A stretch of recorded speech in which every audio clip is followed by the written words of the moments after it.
y a encore une dizaine d'années, le conseil qui était donné aux gens, c'était de manger moins. Voilà. Et puis aujourd'hui, on dit, l'important, c'est de mieux manger. Eh bien, par rapport aux écrans, c'est exactement la même chose.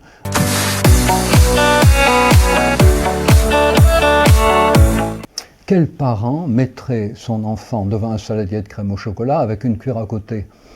Pas beaucoup, probablement. Et puis, quand nous parlons avec quelqu'un, si tout d'un coup nous le voyons sortir son sandwich, manger, d'un air distrait à ce que nous lui disons, qu'est-ce que nous penserions? C'est exactement la même chose aujourd'hui avec nos écrans. Laisser un bébé devant un écran allumé, c'est aussi problématique. Et si nous parlons avec quelqu'un, nous avons envie qu'il nous écoute. S'il sort son smartphone, c'est tout aussi problématique. Alors, comment en sommes-nous arrivés là? Il faut comprendre que les écrans sont aussi attractifs pour notre cerveau que les barres chocolatées, les sodas hyper sucrés pour notre palais. Et évidemment, les images ne sont pas trop sucrées, trop salées, trop grasses, mais elles sont très colorées, très mouvementées, très attractives, elles nous procurent des émotions fortes, à tel point que nous y passons beaucoup de temps et à tel point que certains parlent d'addiction aux écrans. En fait, c'est plus compliqué que ça. L'addiction aux écrans n'est pas reconnue par la communauté internationale, il n'y a que l'addiction aux jeux vidéo, et encore, c'est une addiction dite comportementale, assez différente de l'addiction aux produits toxiques. Toujours est-il que ça pose quand même un problème et on va voir que les repères qui sont utilisés pour bien nous nourrir et bien nourrir notre famille, nos enfants, c'est exactement les mêmes qu'on peut appliquer dans nos relations aux écrans. Ces principes, c'est l'alternance, l'accompagnement et l'apprentissage de l'autorégulation.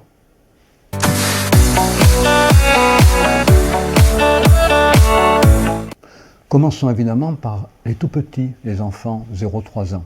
Alors, tous les parents savent bien qu'entre 0 et 3 ans, la nourriture du bébé, c'est pas comme la nourriture de l'adulte. Il y a une nourriture spéciale, le lait maternel ou un lait synthétique, et puis mixer la nourriture. Eh bien, les écrans, c'est exactement pareil. C'est exactement pareil parce que les frites, le beefsteak, c'est très bon, mais c'est pas adapté à l'estomac du bébé, c'est pas adapté à ses capacités digestives. Mais de la même manière, les écrans, c'est pas adapté au bébé, ça ne lui apporte rien. Alors, c'est dit, si vous avez envie pendant 5-10 minutes de regarder une petite vidéo amusante et de rire avec votre bébé, pourquoi pas? Mais il faut bien comprendre que laisser un enfant devant un écran, c'est du temps qu'il lui a enlevé pour beaucoup d'autres activités dont il a besoin. De jouer, de bouger, d'utiliser ses 10 doigts, d'interagir avec vous, d'abord avec votre visage, de décrypter vos mimiques, apprendre à se familiariser avec la communication. Et d'ailleurs, c'est pour la même raison qu'il faut éviter, quand vous interagissez avec votre bébé, d'utiliser votre smartphone. Parce que, évidemment, vous avez une partie de votre attention accaparée par votre appareil, vous faites des phrases plus courtes, vous partagez votre attention, vous avez des mimiques moins riches, et ça aussi c'est problématique pour le bébé. Le bébé a besoin que vous lui consacriez, quand vous êtes avec lui, toute votre attention et toute votre générosité, toute cette capacité de communication dont vous êtes capable, et c'est ça qui va construire sa sociabilité.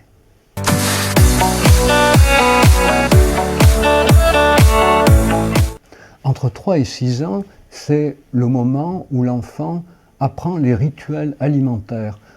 Venir à table à l'heure du repas familial, utiliser un couteau, une fourchette, pas se servir en premier, éviter de parler la bouche pleine, voilà. Eh bien, il y a exactement l'équivalent par rapport aux écrans. On va introduire les écrans progressivement dans la vie de l'enfant, on va lui fixer une tranche horaire. Alors quelle durée? De 30 minutes à 3 ans, à 1 heure à 6 ans, c'est aujourd'hui recommandé à peu près par tous les experts. Et puis, pour que l'enfant apprenne à s'autoréguler, apprenne à attendre, eh bien, on va lui fixer cette tranche d'écran dans la journée, par exemple entre 18h et 18h30 ou 19h-20h.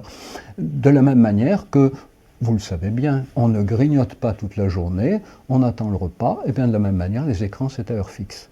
Et puis, on va aussi parler avec l'enfant de ce qu'il voit sur les écrans, notamment pendant le repas du soir, partagé idéalement sans télévision, sans tablette, sans smartphone, pour en faire un moment d'échange partagé, parce qu'il a été montré que les enfants qui parlent avec leurs parents des écrans qu'ils ont regardés ou de tas d'autres choses ont en effet un meilleur développement socio-émotionnel. Et puis bien sûr, on va veiller à ce que les écrans que l'enfant regarde soient adaptés à son âge, qu'ils soient peut-être éducatif quand c'est possible, et puis évitons de mettre un enfant forcément le soir devant l'écran. C'est pas parce qu'un film passe en prime time et qu'il n'est pas interdit aux moins de 12 ans qu'il est bon pour un enfant de 6 ans de le regarder.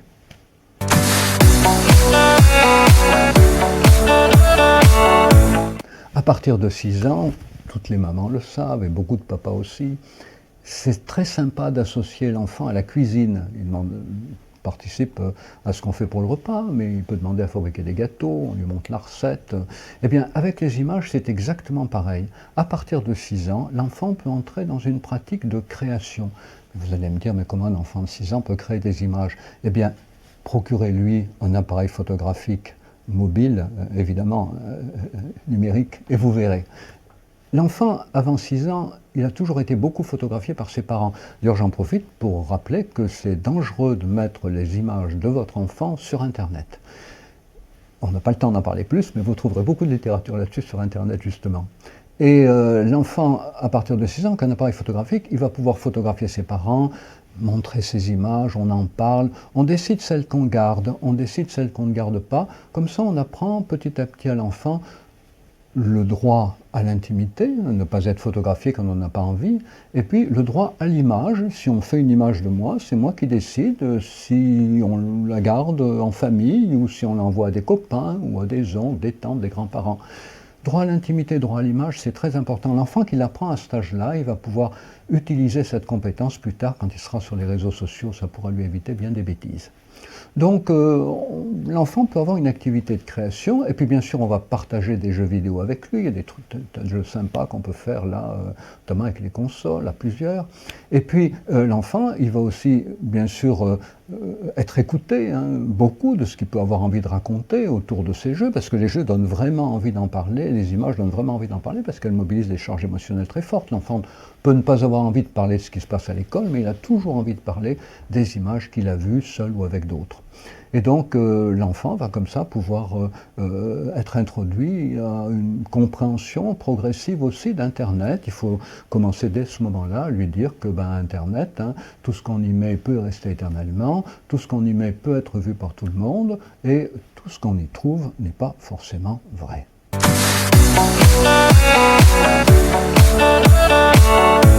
Ça y est, votre enfant a 9 ans. Alors, il a envie d'aller au resto des fois avec des copains, puis quand il vous raconte ce qu'il mange, ça vous effraie. Alors, vous allez lui expliquer la malbouffe, hein, la nourriture industrielle, vous allez essayer de lui expliquer comment protéger sa santé, hein, en essayant de manger le mieux possible. Vous allez continuer peut-être l'éducation que vous avez commencé avec lui avant. Eh bien, avec les écrans, c'est exactement pareil. À partir de 9 ans, votre enfant, il va, même si vous ne l'autorisez pas à aller tout seul surfer sur Internet, il va forcément y aller.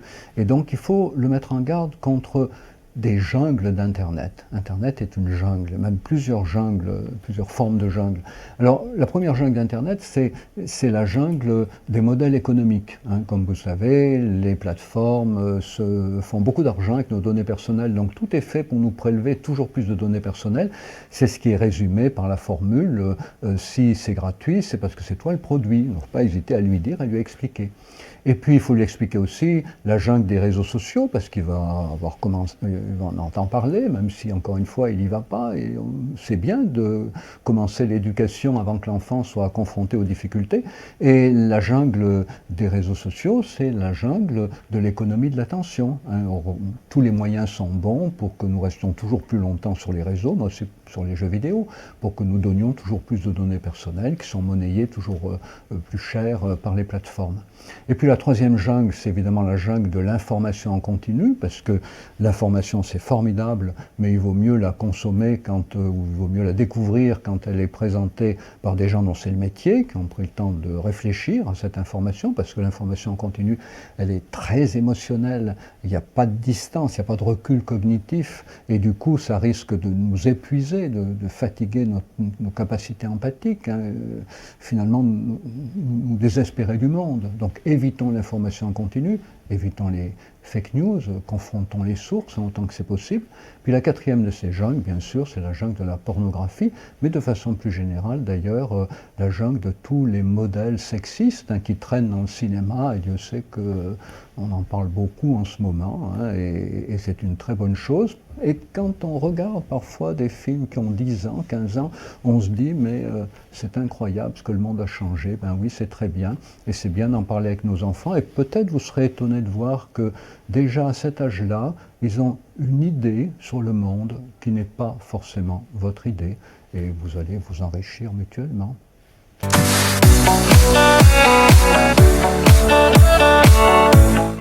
Votre enfant est en train de changer brutalement, on appelle ça la puberté. Et vous ne le reconnaissez pas, mais il ne se reconnaît pas non plus. Ce qu'il sait en revanche, c'est qu'il y a un moment où il va devoir vous quitter et il commence à organiser un peu sa vie de son côté. Et peut-être qu'il n'ose pas vous le demander, mais il aimerait bien avoir peut-être un réfrigérateur dans sa chambre pour pouvoir consommer la nuit les produits qui lui font plaisir. Et puis par contre, s'il a un smartphone, et il a envie de l'avoir la nuit près de lui.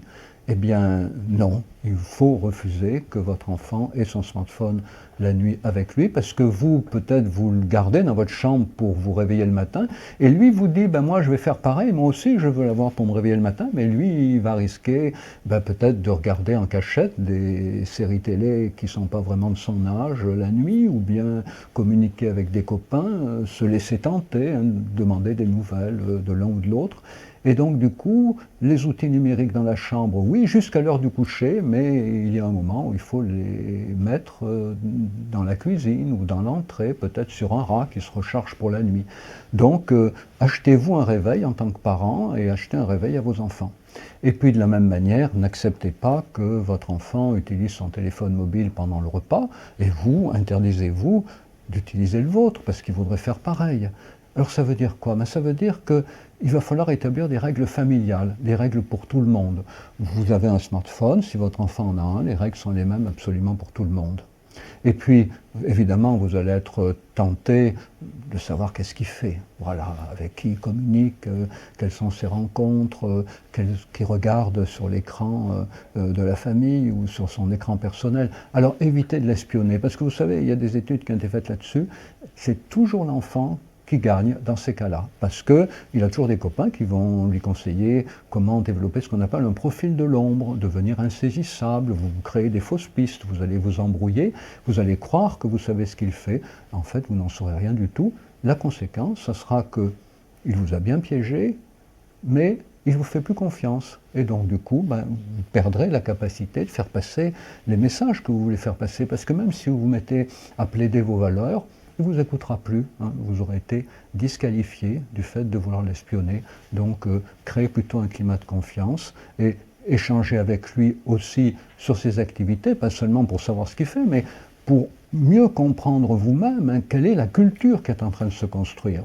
Parce que beaucoup d'adultes ont tendance à penser que la culture développée par les jeunes, dans chaque génération, eh bien, quand ils vont être adultes, ils vont l'abandonner, ils vont reprendre la nôtre, celle de nous autres, les adultes. Pas du tout. Quand j'étais ado, mes parents disaient « Johnny Hallyday, ça te passera ». Eh bien, si j'avais pu, je serais allé à son enterrement. Ça veut dire que la culture des jeunes d'aujourd'hui, ça sera la culture des adultes de demain, et si vous ne voulez pas être déconnecté, eh bien, intéressez-vous-y, vous avez un expert familial à domicile, profitez-en.